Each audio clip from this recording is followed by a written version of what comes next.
Magandang hapon sa inyong lahat. Former Speaker Bebot Alvarez, Senator Bongo, Senator Padilla, Mike Defensor, Chairman Alcusi, Congressman Leandro Leviste, Attorney Jimmy Bondoc, Attorney Vic Rodriguez, Attorney J.B. Hinlo, Attorney Topacio,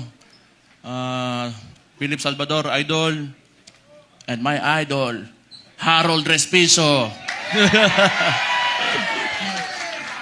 Attorney Lambino, General Esperon, good to see you, sir. And yung mga hindi ko nabanggit, sa susunod na pagkikita natin. Baka nagtataka kayo, tumahimik ako eh. Tumahimik ako pagkatapos ng midterm elections. Kasi, wala, talo si Marcos sa Davao eh.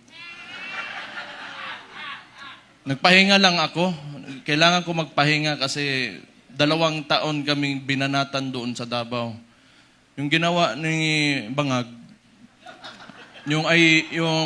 alam nyo na, yung ayuda, yun naman yung paraan nila. That was a form of indirect vote buying prior to the campaign period. Yun talaga yun. Yung ginamit niya. So sinabi ko naman sa mga taga Davao, tanggapin nyo lang. Total, buwis nyo man yan. Yung nagsikap dyan, para may pera yung gobyerno, pera nyo rin yung kinukuha nyo. Hindi yan galing sa kanya. Pero yung mga taga Davao matatalino na, they are intelligent voters. Akala kasi, yung claim ng mga kalaban, na kami mga Duterte daw, mga authoritarian, yun, mamatay tao, kaya takot lahat. 2 million, matatakot namin yun. Di bukas, patay na kami. Kung takutin namin 2 million na yan. It is a very highly democratic city, actually. Pagka pumunta kayo. That is why, awa ng Diyos, pasalamat ako, sa Davao ako naging mayor kasi ang mga tao dyan, alam nila anong gagawin nila at mahal nila yung lugar nila. Kaya kahit pinahihirapan kami, okay lang man, politika. Tapos, Marcos lang. Alam naman natin sa tatay pa lang yan, kawatan.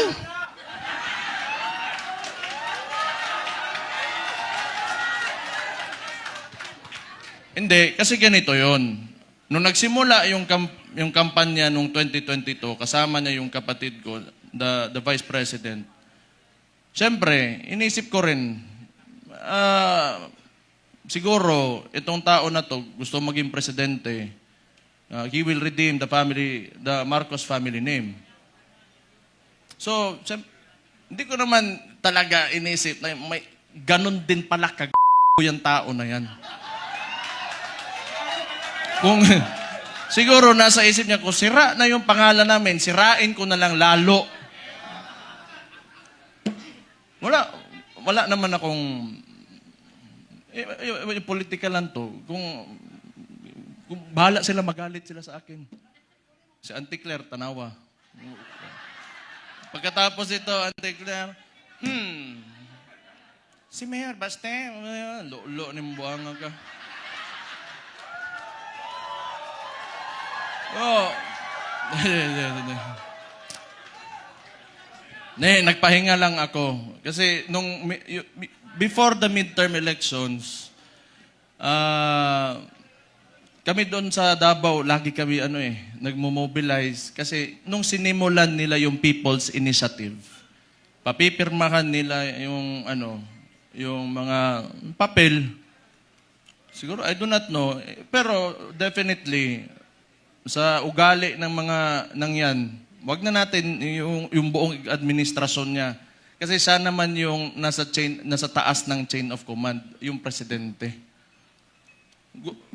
Definitely, ang suspicion namin, it was for term extension. At that early, 1 year or 2 years pa lang, hindi pa nagdadalawang taon yung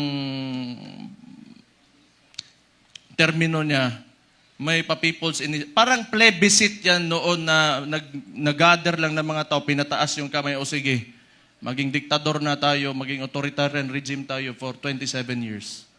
So that was the attempt of this guy, bangag nga na diya sa Malacanang karon.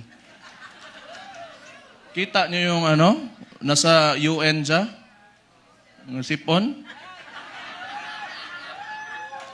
May chat GPT na ngayon. Hindi ko naman sinasabi kasi makukulong ako, tapos kakasuhan ako. Pero tingnan na lang, what are the causes of cocaine? Tingnan yung chat GPT. How it will affect your nasal cavity. May cellphone na kayo lahat. Wala. Swindler. He is a swindler.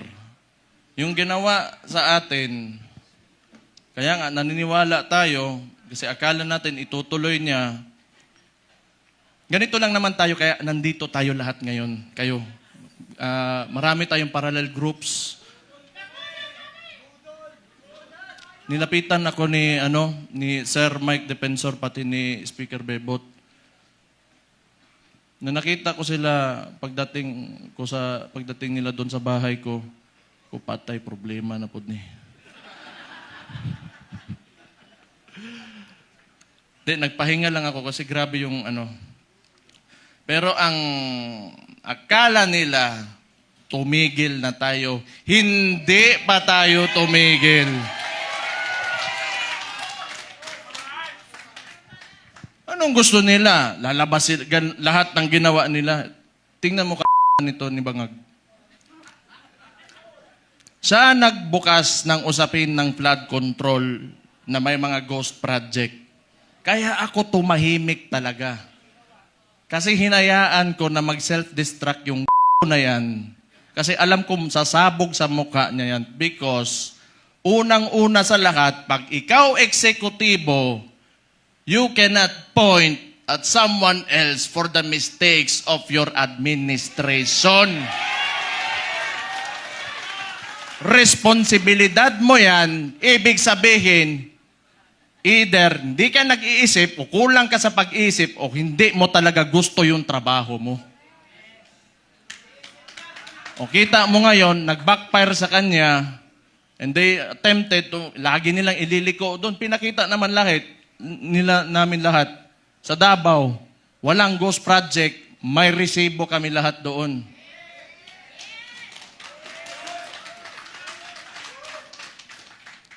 Tingnan nyo. Anong resulta ng ginawa nila? Kasi tinawag na natin yan. Yung 2024 is the most corrupt budget or the 2025, yung sinabi ni Sid Ungab nung panahon. Hindi, lahat yan kasi siya yung nakaupo eh. The most corrupt. Bakit di sila makakilos ngayon na tumaas yung presyo ng langis? Walang pera. Bakit di nila kayang babaan yung VAT, yung panawagan ni Leandro Libiste? Di nila kaya kasi wala nang silang nanakawin pa.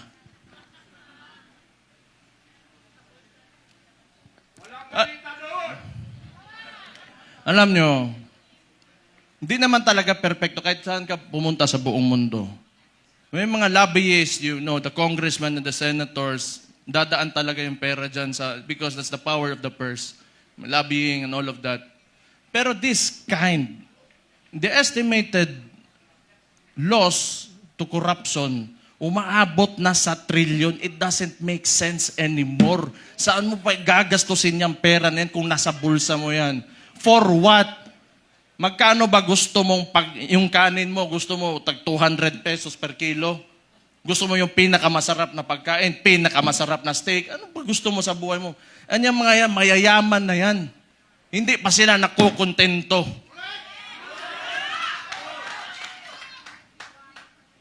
Hindi na lang maawa ba? Kita nyo yung mga matatanda na nagmamalingke sa umaga, magdadala ng bayong, tapos pahihirapan mo pa, ngayon tumataas presyo ng lahat. Hindi sa nakatingin sa pangkaraniwang Pilipino, ano ang buhay ng Pilipino. Ang tapos, itong na to, patay na buguan eh. Gusto ko man yan, pag inita nila ako, Para ano naman, nagpahinga lang ako. Balik na naman tayo, patay na naman sila sa atin.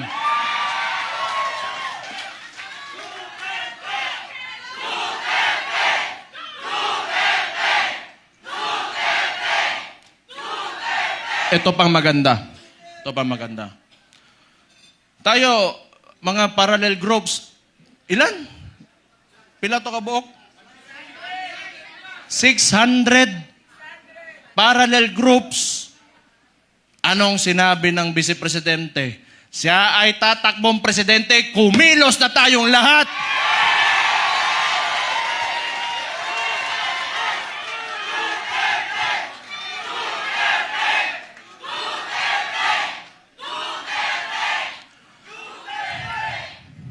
Ang gusto ng...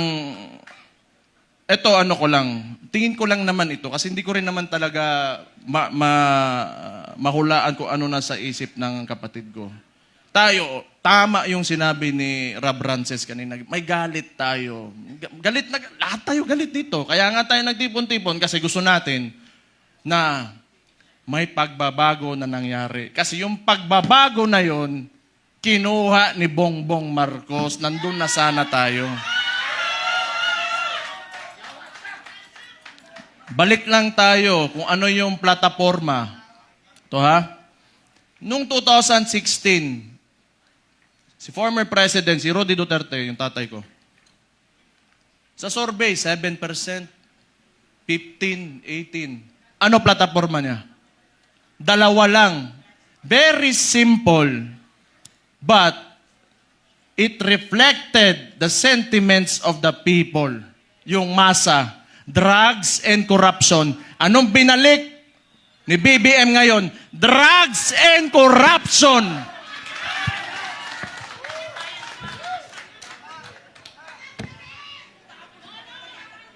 Sabi ng kapatid niya, hindi ako yun ha. O safe na ba ako, attorney? Sabi ng kapatid niya hindi ako nasabi nun di ba? Na-addict daw yung kapatid niya, ang maulagi na ba?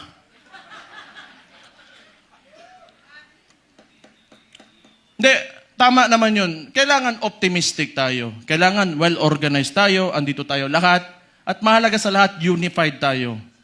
Yung may mga differences tayo kasi lahat tayo mayayabang may mga ugali yung mga DDS Di ba? Oh. Kalimutan muna natin yun. Kung tanawa, hambugiro, yung mga buang.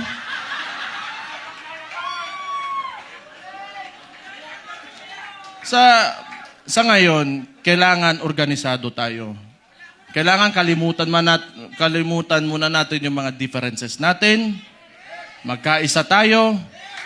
At since nagdeklara na natatakbo yung principal natin, who is the Vice President, Sara Duterte, magsimula na tayong kumilos.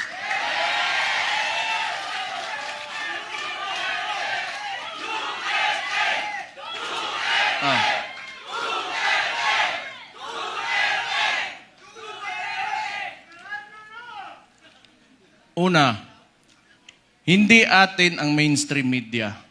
Yan ang pinakamalaking, pero wala naman di maniwala na sa kanila ngayon. Actually, if you are biased ka towards the article or the headline, you will support that headline.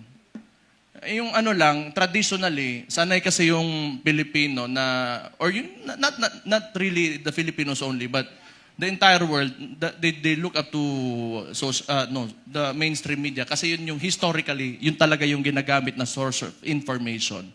But we all know na it can be manipulated. And it is, now, it is very well manipulated by... No, I do not blame them. May iba lang talaga na talagang rabid na anti-Duterte na mga tulad ng Rappler. Pero yung iba kasi talaga, wala yan. Matatakot talaga yan sa gobyerno. Kasi yung gobyerno, yung negosyo mo, lalapitan ka lang yan. Lalapitan ka lang ng BIR, ng ipapasarado ka, takutin ka. I know this because a lot of individuals in Davao, businessmen, were even afraid to come near me. Kasi pag manalaman ng administrasyon na yan, ni Bangag, ika-cut off, pahihirapan, gamitin yun. The bureaucracies of government have been weaponized by this administration. So intindihin na natin yun. Intindihin na natin yun. What we can do is,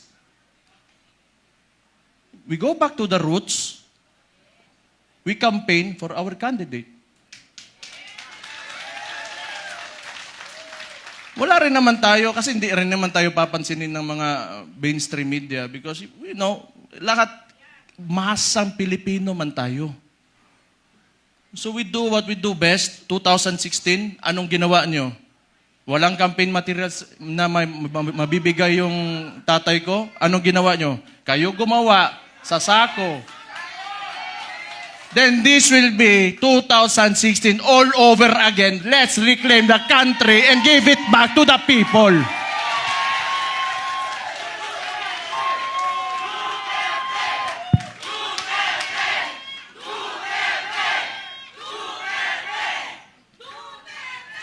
I just want to mention yung binanggit yung idol ko rin si Robin Hood Padilla kanina na totoo naman yung mga oligarko na yan.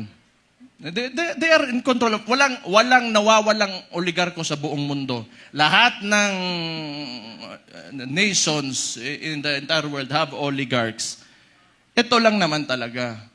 Kontrolado ba ng mga oligarko yung namumuno ng bansa? Yun ang mahirap. Ang kailangan natin, they have to be separate so that yung leader of that country can protect the people from exploitation of these oligarchs. Kaya hanggang ngayon, ayaw pa rin nila sa amin dahil binangga yan, walang iba kundi si Rody Duterte lang.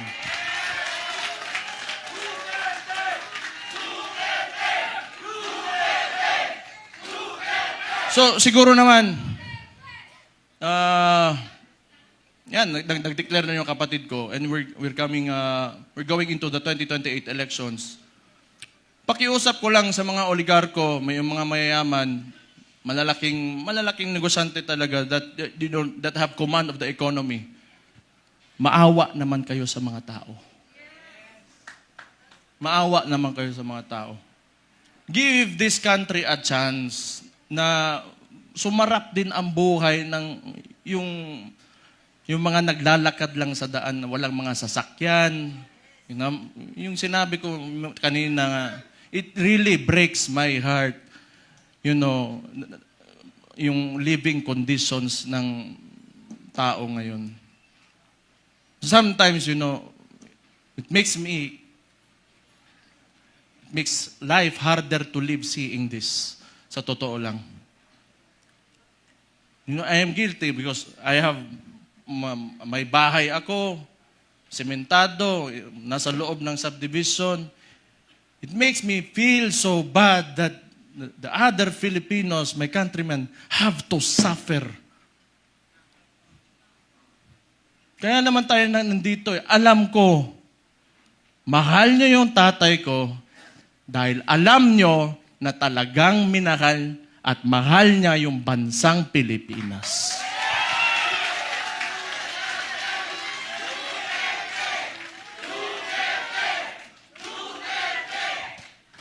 We have to,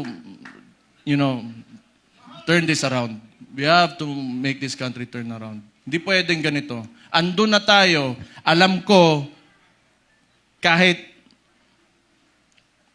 yung tatay ko nasa Netherlands, binigay sa mga dayuhan. Alam ko nandito pa rin kayo kasi naniniwala kayo, pinakita ni Rody Duterte na kaya pala natin angatin natin ang ating bansa. You know what? Kayo lahat mga Pilipino, do not settle for this. You deserve better. You deserve better. Sinasabi ko sa inyo, you deserve better. Kaya, be optimistic, maniwala kayo na we can take our country to greater heights. Sinasabi ko sa inyo, alam nyo na eh. Kaya nga nandito kayo, naniniwala kayo. Just hold on to it. And someday, awa ng Diyos, talagang may Diyos talaga. And may hustisya talaga. Makakamit natin ang Pilipinas natin na pinapanaginip natin.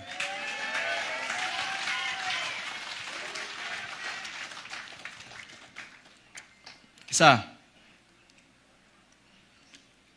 lahat ng politiko, kailangan bitawan natin yung mga pansariling nating gusto.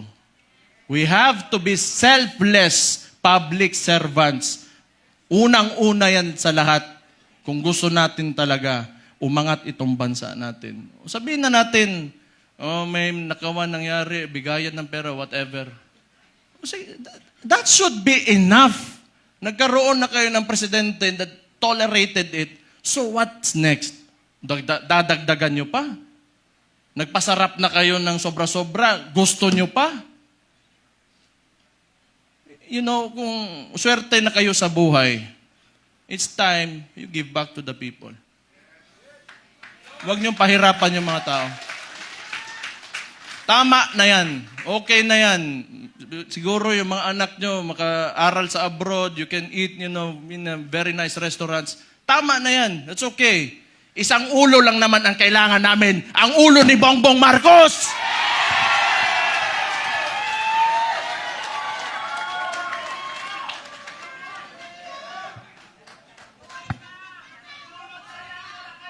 Kaya,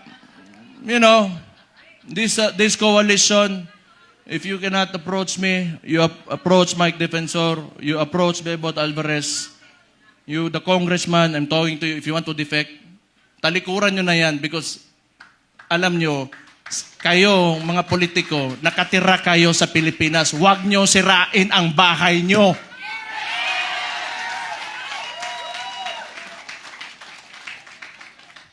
Tanawa, nasuko na po ko.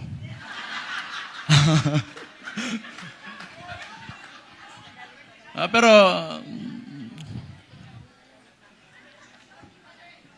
tama yon kasi si Martin, wala naman. Si Bongbong na ang sunod. Tama yon. Si Martin yung talagang mautak na marunong magmaniobra ng Congress eh.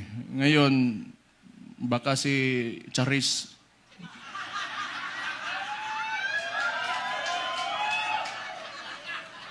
Sino yun? Kilala niyo yun? Charis.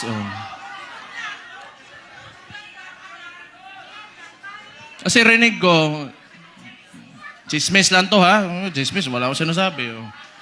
Puppet speaker lang yan yung speaker ngayon. Hindi ko lang alam sino yan, Charis. Basta narinig ko, Charis daw. Patay.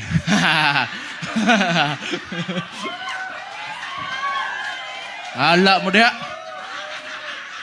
Basta ako, nagsalita na ako. Yun yung nasa puso ko, yun na nasa isipan ko. Kung maniwala kayo, okay. Hindi kayo maniwala, okay lang din. Kung hindi ko maniwala tayo dito lahat, nabangag talaga yung nasa taas, alam nyo na anong gawin nyo.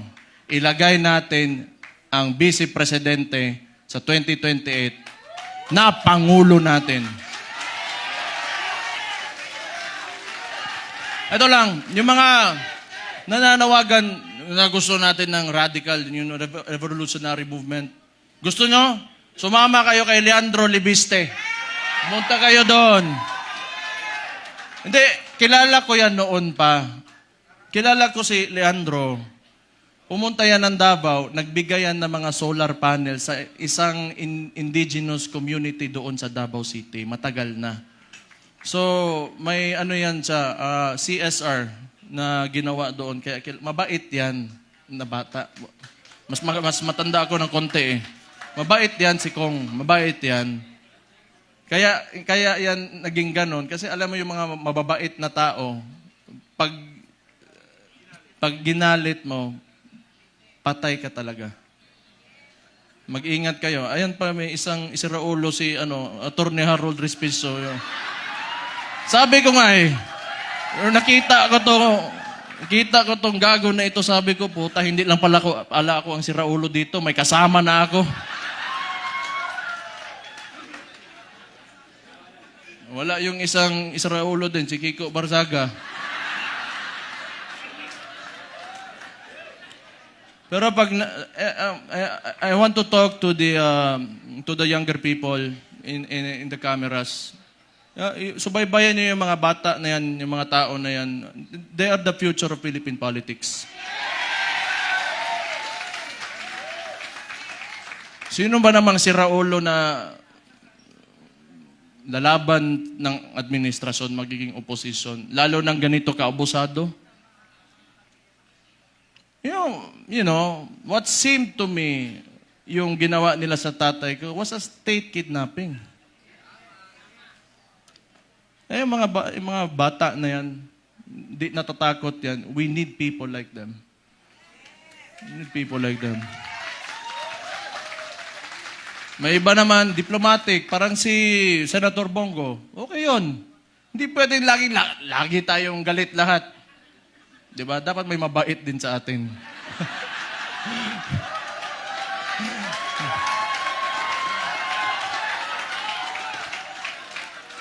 Hindi, good nature na tao si Senator Bongo. So, ano pa ba? Kumain na kayo? Ha? So sige. So yung coalition natin, ang tawag nito, United Front. So ibig sabihin nun, from the word united, nagkakaisa tayo. Okay? So, kung kaya niyong palawakin, yung mga miyembro nyo, magpalawak tayo. Tapos yung mga sinasabi ng mainstream media, i-correct natin. Kasi binabalik nila lagi yung confidential funds ni VP Sara, and yet, sasabihin ko ulit, yung estimated loss to corruption in the Philippines right now, umaabot na sa trilyon. Trilyon against the 125 million na nakihirapan nga silang patunayan. Can you see how absurd that is? So, yung messaging lang, kasi wala sa atin yung mainstream media eh. You try to talk, i-correct nyo. Huwag muna kayo magalit. Be on a level na gusto nyo lang iparating yung opinion nyo at tingin nyo sa kung sino man makakausap nyo. So, mga panya lang tayo, malinis. Wag na natin gayahin yung mga grabe kahugaw. Ang dumi talaga ng politika. Ako kasi okay lang ako. Wala man akong pakialam sa sarili ko. Wala talaga akong pakialam kung ano sabihin. Basta ako, ginagawa ko na yung trabaho ko. Pag yung araw na tumakbo ako dyan, tapos di ako nanalo, ibig sabihin, tapos na ako. Pero wag nyo, I've been experiencing this ever since I went into politics. No. Ever since Rudy Duterte became the president, and the world is a nasty place. It's really nasty. So, tingin ko, tama naman yung sinabi ng Vice Presidente. Magkampanya lang tayo, maayos. Kung ano man yung mga plataforma niya, pinakita niya na mga nagawa niya, yun ang sasabihin natin. Huwag na tayong pumatol. Tama yun, huwag na tayong pumatol. Kasi ayoko rin. Ako na lang, gusto kansawanay man ng Claire. Ante-Claire. Masuko, magagalit na naman yan eh. Alam ko eh. Sasagot na naman yan. Buwang?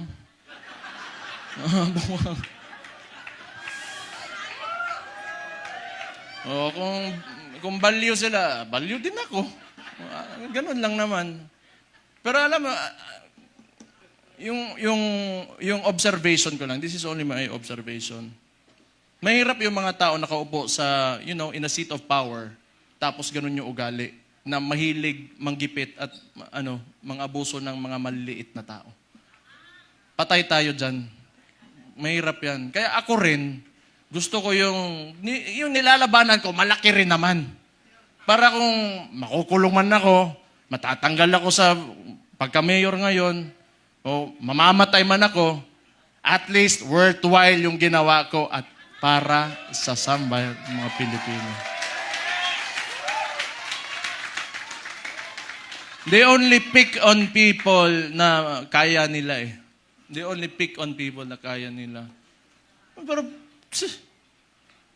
hindi nila kaya ang masang Pilipino. That will never happen. Hindi nila kaya yan. Bukas na ang mga isipan at mga mata ng Pilipino ngayon. Bakit isa lang nagsasabi na tama? Kayo, hindi nyo alam?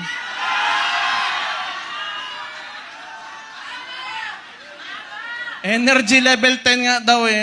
Not following instructions.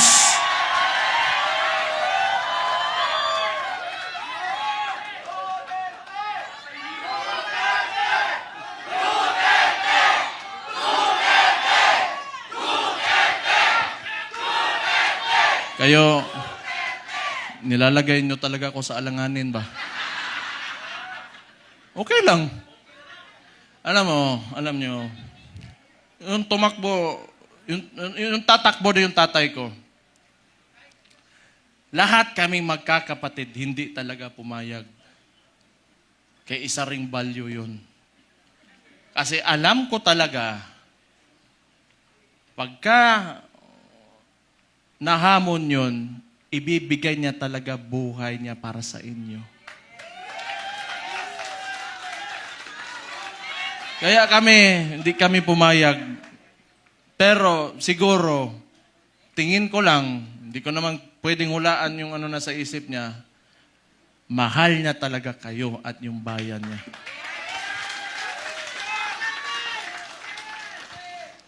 Kaya ngayon, pagka pumupunta ako ng Netherlands doon sa detention unit, kinakausap ko, can never imagine someone who would, like an actual individual in front of me that would actually give away his freedom and his life for his country. Kahit tatay ko siya, I am so amazed. And I am very, honored that he is my father.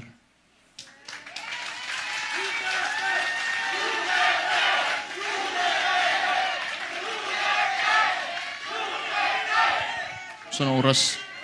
Saan oras, boy?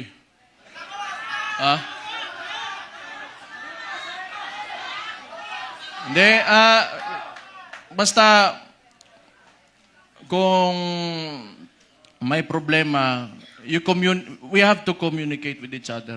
Okay? Let's just be friends, lahat tayo. Huwag tayong mag-away-away.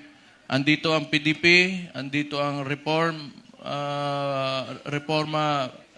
PH, and Reforma, andito ang Maisog, and hindi ko na mababanggit yung lahat ng parallel groups, Reforma Pilipinas. Magkaisa tayong lahat. It's time to move. Move with positivity and optimism. Let go of yourselves. Give your all for the country. Lahat ng gagawin natin, hindi para sa atin, kundi para sa bayan natin. Let's make this happen. 2 taon, 2028 na.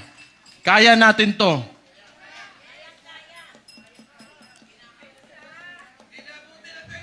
The surveys are telling. So we just have to push harder. Push harder. Huwag kayong titigil. And always remember, pagka you are facing adversity, hindi kayo nag-iisa. Ako si Mayor Sebastian Duterte ng Davao City, kasama nyo. Magandang hapon sa inyo lahat. Mabuhay kayo. Allahu Akbar! Mabuhay ang Pilipinas! Mabuhay si Vice President Inday Sara Duterte!